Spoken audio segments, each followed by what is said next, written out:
This chapter on wiring fingers will zero out the bones and will wire the rotations of the bones to all of the custom attribute interface.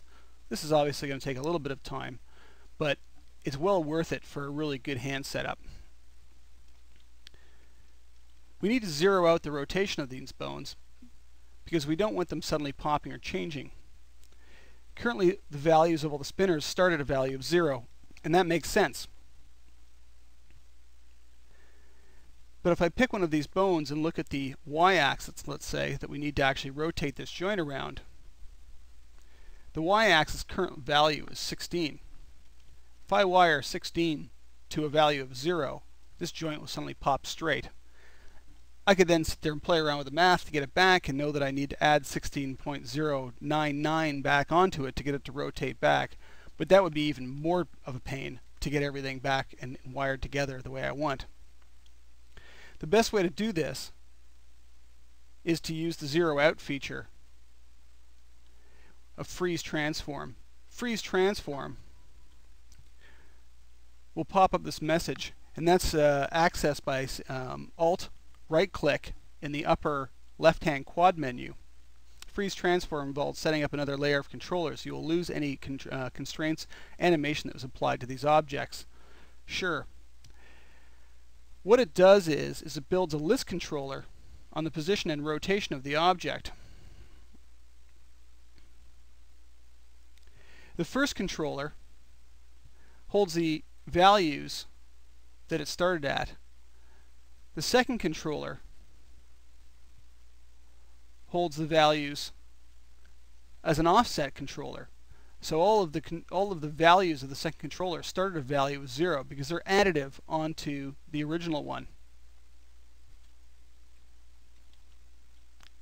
We now know we actually have a 0 value to start with in this case. So we need to do that to all of the bones that are going to be included in the wiring process. So I'm going to select all the finger bones, Alt right click, freeze transform, and say yes. And it's now set up on all of them. We'll start with the index finger again for the wiring. Wiring is straightforward. Pick the bone, right click on the screen, pick wire parameters, and then find what you want to wire. In this case, the transform rotation, the 0 controller's Y rotation, and we want to wire it to something on the circle. In this case, under modified object, the pen attribute holder, hand controls, and we're going to wire it up to the index 01 parameter. The wire parameters dialog box shows up.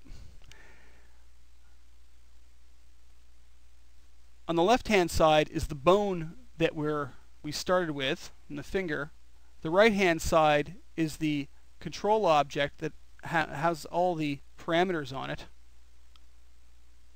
Comes up with the 2 already highlighted. You can now pick a direction of control or a two-way. I prefer not two-way controls because they do slow things down a bit. Very little, but they do slow things down a little bit more. And in this case, I don't want to be able to grab and rotate the bones on screen. So I want the index finger to control, or sorry, the index parameter to control the bone in the index finger on the Y, and then press connect. Let's test our spinner and slider and see what happens. You'll notice as the spinner moves, the slider moves, that the finger is rotating wildly out of control. This is a degrees radians problem again, and it's simply solved by saying deg to rad and converting this expression from degrees to radians. I'll press update again, and you'll now see that it makes a lot more sense. Now, as it turns out, it looks like the slider and finger are actually going in the right direction. I kind of expected when I scrubbed the value up that the hand would close. Seems to make sense to me. If you want to do it the other way around, you can, simply by putting a negative sign either in front of the deg to rad or in front of the index 01 and pressing update, and now it goes in the opposite direction.